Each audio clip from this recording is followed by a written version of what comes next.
ये संविधान के भाग 18 में अनुच्छेद 352 से 360 तक दिए गए हैं। देखिए, संविधान बनाने वालों को पता था कि देश पर ऐसे संकट आ सकते हैं जब सामान्य कानून व्यवस्था काम नहीं करेगी। ऐसे में देश की एकता और सुरक्षा को बनाए रखने के लिए सरकार को कुछ असाधारण शक्तियों की जरूरत पड़ेगी।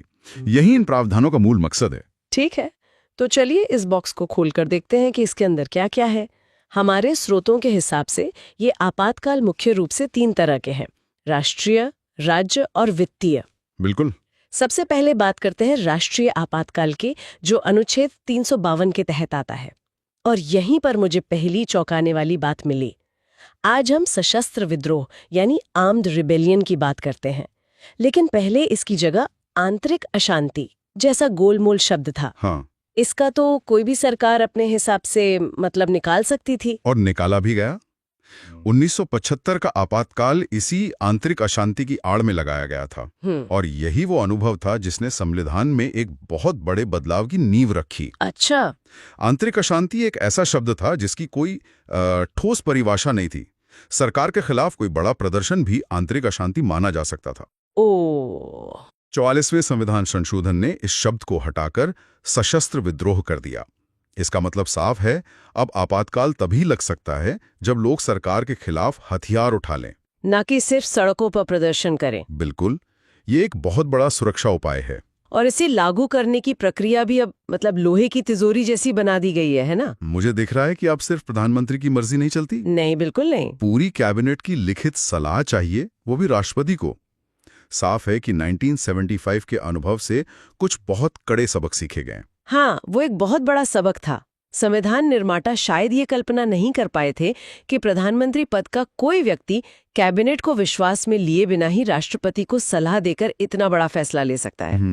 44वें संशोधन ने इसी कमी को दूर किया। अब प्रक्रिया यह है कि पहले पूरी कैबिनेट मिलकर लिखित में राष्ट्रपति को सलाह देगी। उसके बाद उस घोषणा को 1 महीने के अंदर संसद के दोनों सदनों से पास करवाना होगा, वो भी विशेष बहुमत से। हाँ, विशेष बहुमत से, यानी 2/3 सदस्यों की सहमति से। ये प्रक्रिया सुनिश्चित करती है कि इतना बड़ा फैसला कोई एक व्यक्ति या एक छोटी सी टीम न ले सके। तो जब ये लागू हो जाता है तो देश का जो पूरा संघीय ढांचा है, केंद्र और राज्यों का जो रिश्ता है, वो एक तरह से क्या कहते हैं, पिघल जाता है।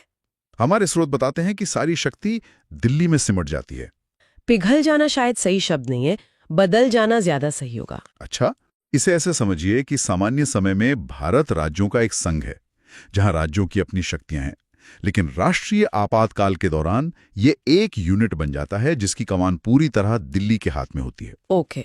केंद्र सरकार राज्यों को किसी भी मामले पर सीधे निर्देश दे सकती है। संसद को यह अधिकार मिल जाता है कि वो राज्य सूची के विषयों पर भी कानून बना दे, जो सामान्य हालात में सिर्फ राज्य विधानसभा कर सकती है। बिल्कुल। यहाँ तक कि लोकसभा, जिसका कार्यकाल 5 साल का होता है, उसे भी एक बार में 1 साल के लिए बढ़ाया जा सकता है। और भारत के इतिहास में ऐसा 3 बार हुआ है। 1962 में चीन युद्ध, 1971 में पाकिस्तान युद्ध और 1975 में आंतरिक कारणों से। बिल्कुल। पहले 2 तो बाहरी आक्रमण के कारण थे जो समझ में आते हैं, लेकिन 1975 वाला हमेशा एक बहस का मुद्दा रहा है। बिल्कुल, क्योंकि वो बाहरी नहीं बल्कि आंतरिक कारणों से लगाया गया था और उसी ने इन प्रावधानों के दुरुपयोग की आशंका को सच साबित किया था। उसी के बाद संविधान में वो सारे बदलाव किए गए जिनकी हम अभी बात कर रहे थे, ताकि इतिहास दोबारा न दोहराया जा सके। तो ये तो हुई पूरे देश पर लगने वाली इमरजेंसी की बात। लेकिन इन दस्तावेजों को खंगालते हुए एक बात साफ उभर कर आती है कि एक और तरह का आपातकाल है जो कई ज्यादा बार इस्तेमाल हुआ है। हाँ, और शायद ज्यादा विवादास्पद भी। हाँ, और शायद ज्यादा विवादास्पद भी रहा है जब केंद्र किसी एक राज्य की सरकार पर ही ताला लगा देता है। इसे ही हम राष्ट्रपति शासन कहते हैं। हाँ, अनुच्छेद 356 ये राष्ट्रीय आपातकाल से बिल्कुल अलग है। ये किसी बाहरी हमले या विद्रोह के लिए नहीं है, बल्कि तब लगाया जाता है जब किसी राज्य में संवैधानिक तंत्र विफल हो जाए। संवैधानिक तंत्र विफल? हाँ, ये एक बहुत ही व्यापक वाक्यांश है। सीधे शब्दों में कहें तो जब राज्य सरकार संविधान के हिसाब से काम न कर पा रही हो। इसे संवैधानिक तंत्र का विफल होना कहा जाता है। सुनने में तो ठीक लगता है, लेकिन क्या ये हमेशा इतना सीधा साधा होता है? हमारे स्रोतों में तो कई ऐसे मामले हैं जहां राज्यपाल की रिपोर्ट पर ही सवाल उठाए गए बिल्कुल। कि वो केंद्र के इशारे पर काम कर रहे थे। और यही अनुच्छेद 356 का सबसे विवादास्पद पहलू है।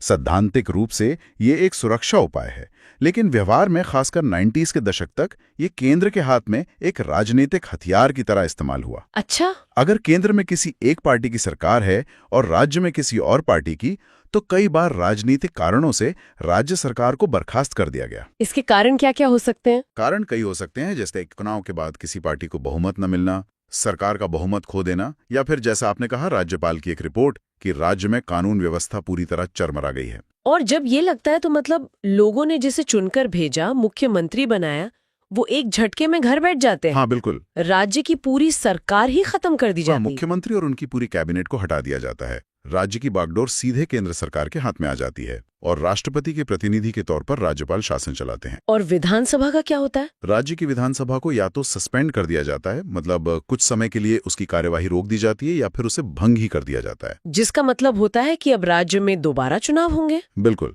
ये शुरुआत में 6 महीने के लिए लगता है और इससे संसद की मंजूरी से बढ़ाकर अधिकतम 3 साल तक। हाँ, अधिकतम 3 साल तक किया जा सकता है। 3 साल, ये तो एक चुनी हुई सरकार के लगभग पूरे कार्यकाल जितना हो गया। इस शक्ति के दुरुपयोग को रोकने के लिए क्या कोई उपाय किया गया है? हाँ, यहाँ पर न्यायपालिका की भूमिका बहुत अहम रही है। 1994 में एसआर मुंबई मामले में सुप्रीम कोर्ट ने एक ऐतिहासिक फैसला दिया। हाँ, मैंने भी इसके बारे में पढ़ा है। कोर्ट ने साफ कहा कि राष्ट्रपति शासन लगाने का फैसला मनमाना नहीं हो सकता और इसकी न्यायिक समीक्षा की जा सकती है। मतलब अदालतें जांच सकती हैं। हाँ, कि इसे लगाने के कारण जायज थे या नहीं। इस फैसले के बाद से अनुच्छेद 356 के मनमाने इस्तेमाल पर काफी हद तक लगाम लगी है। चलिए अब तीसरे और आखिरी प्रकार पर आते हैं, वित्तीय आपातकाल, फाइनेंशियल इमरजेंसी। ये नाम से ही बहुत गंभीर लग रहा है। अनुच्छेद 360। इसे आप देश का आर्थिक आईसीयू समझ सकते हैं। हाँ, अच्छा। ये तब इस्तेमाल होता है जब अर्थव्यवस्था लगभग वेंटिलेटर पर हो और बहुत कठोर कदम उठाने की जरूरत हो। संविधान कहता है कि जब भारत की वित्तीय स्थिरता या साख को गंभीर खतरा हो, तब राष्ट्रपति इसकी घोषणा कर सकते हैं। 1 मिनट, मतलब सुप्रीम कोर्ट और हाई कोर्ट के जजों तक की सैलरी काटी जा सकती है? ये तो बहुत बड़ा कदम है। हाँ, इसका असर बहुत व्यापक होता है। केंद्र सरकार राज्यों के सभी वित्तीय मामलों पर नियंत्रण कर सकती है।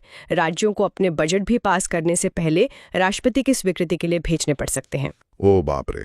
और हाँ, जैसा आपने कहा, इसमें केंद्र और राज्य के सभी सरकारी कर्मचारियों के वेतन और भत्तों में कटौती की जा सकती है, जिसमें सुप्रीम कोर्ट और हाई कोर्ट के जज भी शामिल हैं। ये दिखाता है कि स्थिति कितनी गंभीर मानी जाती है। बिल्कुल।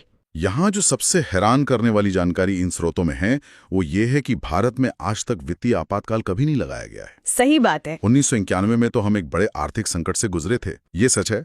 1991 में हम इसके बहुत करीब आ गए थे, जब हमारे पास कुछ ही हफ्तों का आयात करने लायक विदेशी मुद्रा बची थी। लेकिन तब भी सरकार ने इसे लागू करने के बजाय बड़े आर्थिक सुधारों का रास्ता चुना, जिसे हम लिबरलाइजेशन, प्राइवेटाइजेशन और ग्लोबलाइजेशन के नाम से जानते हैं। बिल्कुल। और ये हमारी वित्तीय प्रणाली के लचीलेपन को भी दिखाता है कि सबसे बुरे दौर में भी हमें इस अंतिम विकल्प का इस्तेमाल नहीं करना पड़ा। अब आते हैं सबसे जरूरी सवाल पर।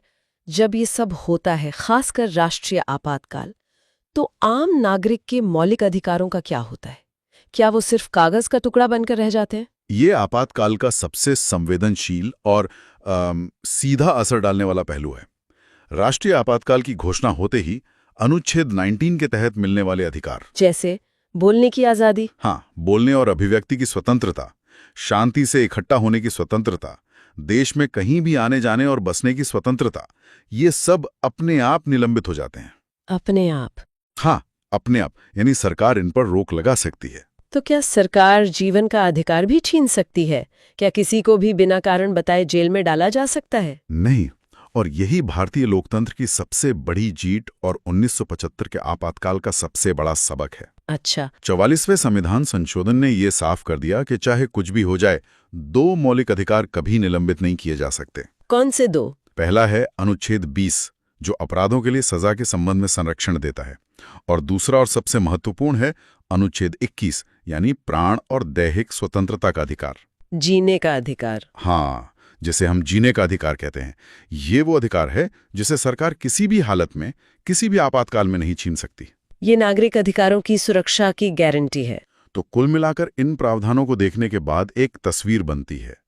एक तरफ ये देश को असाधारण संकट से बचाने के लिए जरूरी कवच है, तो दूसरी तरफ इनके गलत इस्तेमाल का डर हमेशा बना रहता है। ये एक दो-धारी तलवार की तरह है।